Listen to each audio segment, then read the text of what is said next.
पहा नवीन एपिसोड्स एकदम add free.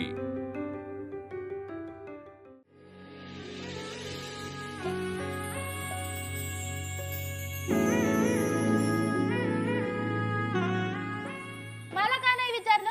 मला नाही आवडला तो मुलगा, मला हे लग्न करायचे नाही। अगं तिला बाहेर काढ तिला पटकन बाहेर घे। लग्न केली तर आपण असं नाही करायचं बाळा। ये सावकाश ये। ए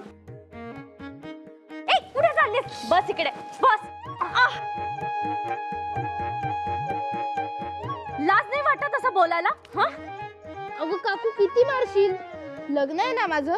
अगं तेच म्हणतीये, लग्न आहे ना तुझं, मग तशी वाग। मी काय म्हणते, मुलगा अशक्त आहे की नाही, मग त्याला छान छान खाऊ पिऊ घाल आणि बनव तुझ्यासारखं धष्टपुष्ट, नाही का? उगाच असं रडत नाही बसायचं। शाणी आहेस की नाही?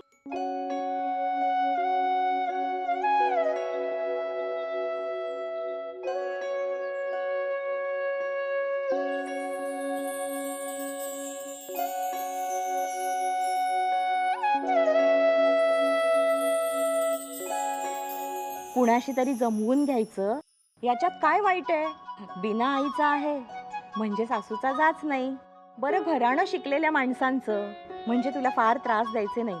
आणि जर त्याने मला त्रास दिलाच तर काय तू म्हणून रडत बसायचं नाहीस। मग अगं तू त्याच्यापेक्षा धष्टपुष्ट आहेस ना, तूच एक धपाटा घाल त्याला, नाही तर जोरात चिमटा काढ, म्हणजे पुन्हा वाट्याला जायचं नाही।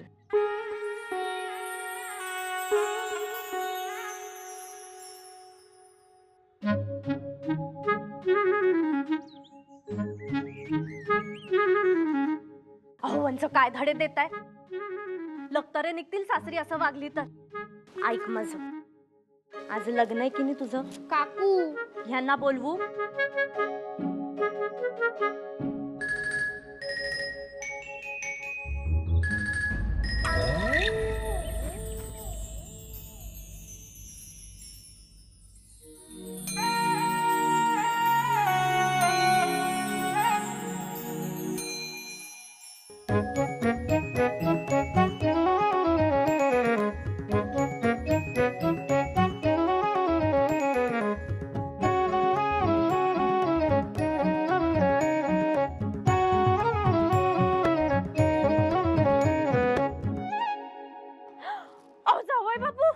नाही पाया पडतो।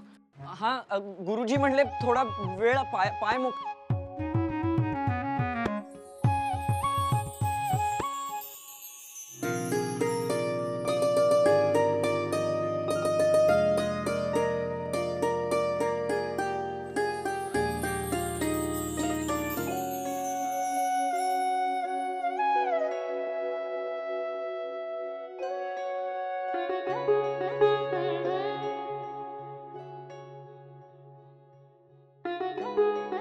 शुभमंगल सावधान।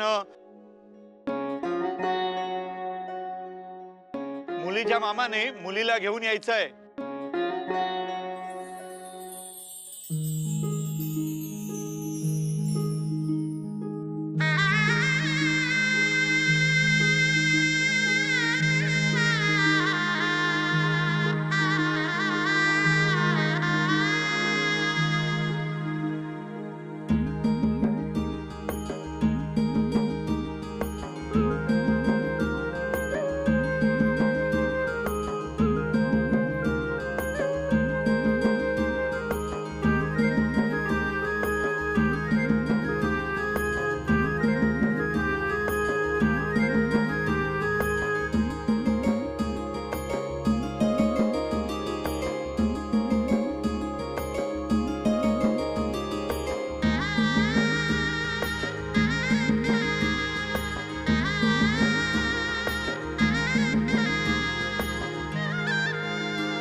स्वस्ति श्रीगणनायकं गजमुखं मोरेश्वरं सिद्धिदं बल्लाळो मुरुडं विनायकमहं चिंतामणिं स्तेवरं लेण्याद्रिं गिरिजात्मजं सुवरदं विघ्नेश्वरम् ओझरं ग्रामो रांजणसंस्थितो गणपति कुर्यात् सदा मंगलम सुमुहूर्त सावधान.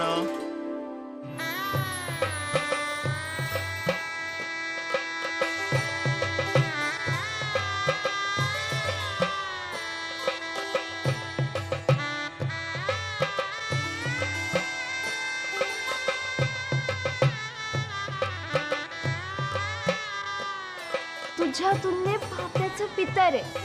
भोपळ्या शेजारी मिरची.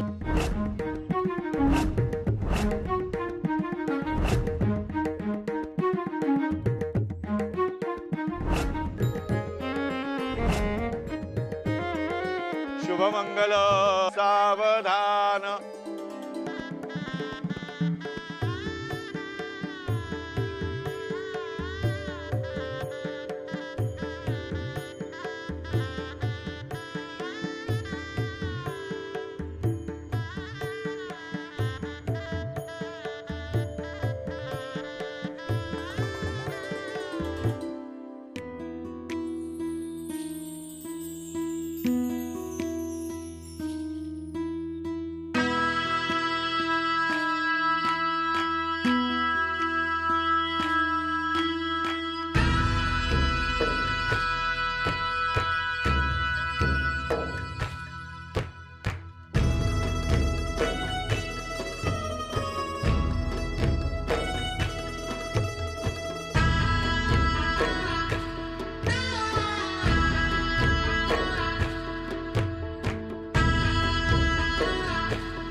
तर तिनेच त्याला मंगळसूत्र घालायला हवं. हो ग, खरं तर त्याला जास्त रक्षणाची गरज आहे.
आपली तापी भरलेल्या पाण्याची कळशी जितक्या सहज उचलते ना तितक्या सहज याला उचलेल असं दिसतंय. वंच काय बोलताय?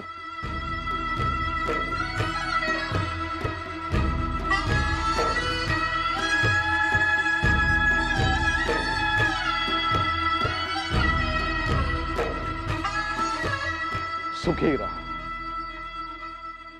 काय म्हणू तुला, सुनबाई म्हणू का मुलगी म्हणू? तुझ्या काका काकूंनी आई वडिलांसारखा तुझा सांभाळ केला. त्याच मायेनं त्याच लाडानं आम्ही तुझा सांभाळ करू. बाळच्या आईच्या पश्चात त्याच्या काकूने आमचं घर आपलंसं केलं. बाळाला यशोदेप्रमाणे प्रेम केलं, जीव लावला. तिचं योगदान अमूल्यच आहे. परंतु आता या घराचे आणि बाळच्या आयुष्याचे अपूर्णत्व पूर्ण करशील. तू आणि बाळ सुखाचा संसार कराल, रथाच्या चाकाप्रमाणे एकमेकांना सांभाळ, याची मला खात्री आहे.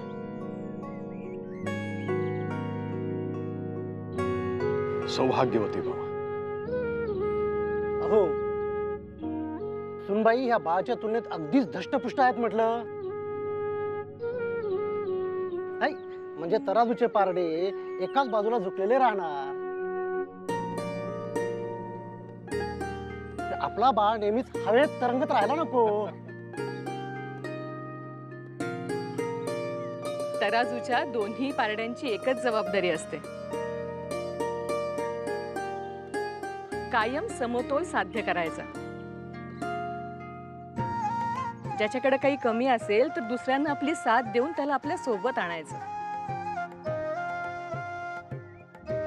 एक सांगू तापी, आमच्या बाळाला आता तुझ्या समवेत आणायचं काम तुझं. करशील ना?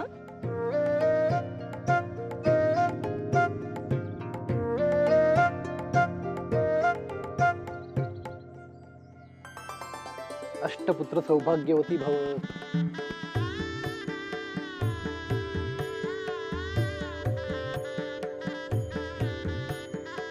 शास्त्री बुवा, आपण सर्व पाहुणे मंडळी आपणही आम्हाला सांगावे.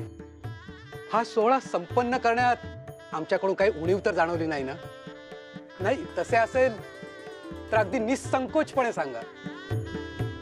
महोदय, अहो आपण काय बोलत आहात? या जगात माणसाचे माणसाशी माणुसकीचे नाते निर्माण होणे ह्यापेक्षा अधिक मौल्यवान भेट कुठली असावी? तुमच्यासारख्या शालीन आणि प्रेमळ कुटुंबाशी आमचा सलोखा झाला, ऋणानुबंध निर्माण झाले, आम्ही भरून पावलो.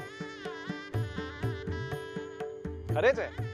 आणि कार्याचे म्हणाल तर आम्ही पूर्ण समाधानी आहोत. इथे आल्यापासून असा एकही क्षण नव्हता जेव्हा तुमच्याकडून आपुलकी जाणवली नाही असं झालं नाही. तुमच्या या शब्दांनी आम्ही अक्षरशः भरून पावलो. ह्याच तुमच्या समाधानात आणखी थोडीशी भर टाकावी असा आमचा विचार आहे.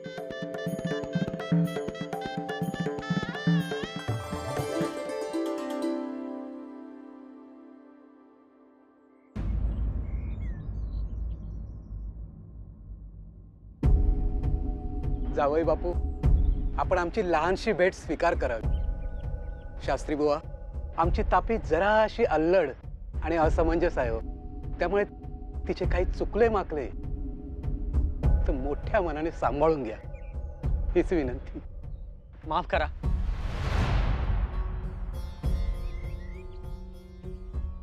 परंतु या गोष्टी स्वीकारणं मला मान्य नाही.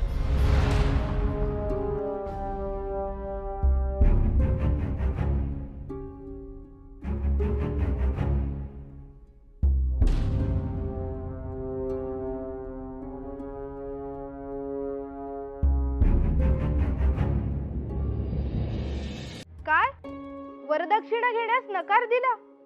पण म्हणजे दागिने त्यांनाच मिळणार होते ना, मग का नाही म्हणले? शी बाई, खरंच मला तर असं वाटतं कसं मी यांच्या सोबत राहणार. एकतर आमच्या विजोड दिसण्यावरनं आम्हाला चिडवलं जाणार. हो ना ग, सततची चेष्टा कोण सहन करेल? अगं पण मग आता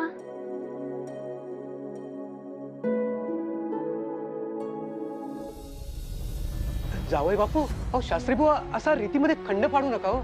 हो, वरदक्षिणा हा तुमचाच मान आहे. क्षमा असावी सासरे बुवा. परंपरांचा अभिमान आम्ही देखील जाणतो, त्याचा आदर देखील करतो.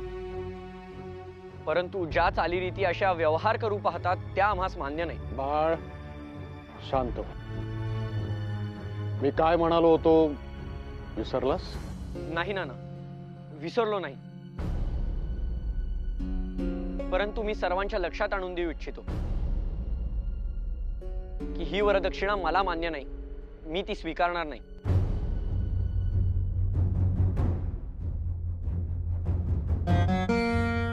अहो, वरदक्षिणा नाही तर कन्यादान कसे होणार? हो हो, आणि त्याविना हा विवाह संपन्न झाला असंही म्हणता येणार नाही. त्यामुळे आमची छोटीशी भेट आपण स्वीकार करावी.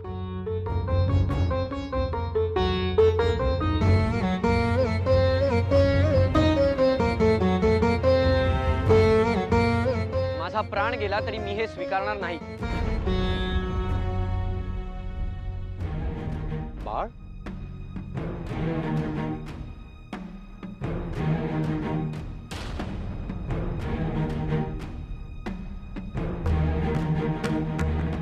काय झालं जावई बापू? आम्ही तर रीतच पाळत आहोत आणि वरदक्षिणा घेणे हा जावायचा मानच आहे.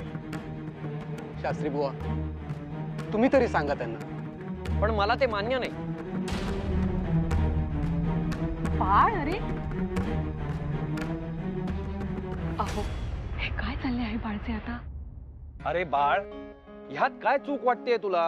जे योग्य आहे तेच करतायत वधू पक्षाची मंडळी. काका, चूक हे की वराला विचारलेच नाही त्याला काय वरदक्षिणा हवी आहे, नाही का? अगं बाई, वरदक्षिणा नाही दिली तर कसं चालेल? रीतच आहे ती आपली.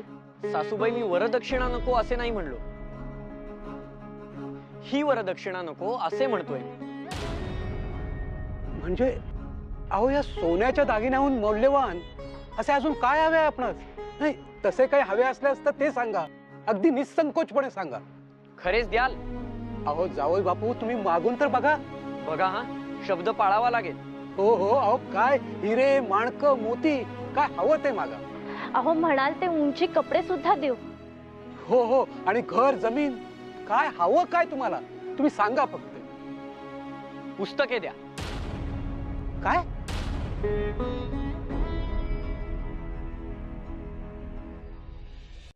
पुस्तके?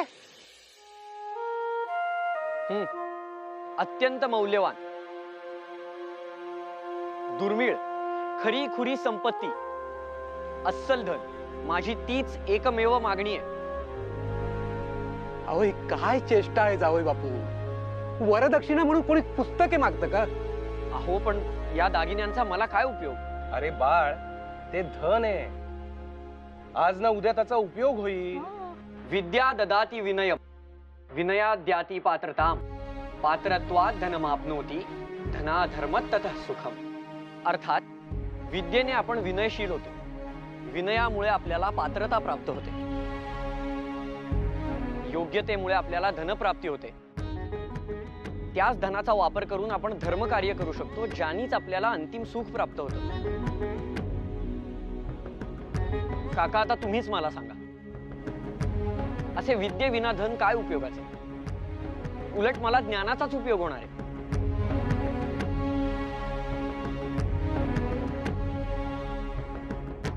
ठीक आहे, मान्य, दिली तुम्हाला पुस्तके. अहो, पण ही तर क्षुल्लक भेट आहे. ती तुम्हाला कधीही कुणी देईल. यात विशेष असे काय आहे? अहो, हे दागिने देखील फिके पडतील अशी ही पुस्तक आहेत. रघुवंश, रत्नावली, मालविकाग्निमित्र, मुद्रा राक्षस, अरण्यक आणि रामायणाचे अरण्यकांड. ही आणि काही पुस्तके युरोपावरून मागवावी लागतील. अतिशय दुर्मिळ आहेत ही पुस्तकं. अहो, त्याचा खर्च करायला कदाचित हे दागिने देखील मोडावे लागतील.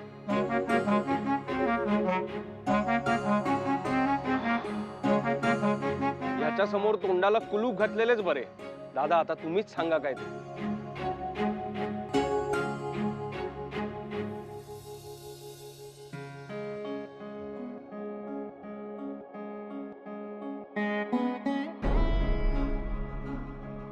अगदी स्वभावाला शोभेल असं वागलास तू. निर्भीड, ठाम असाच राहा कायम.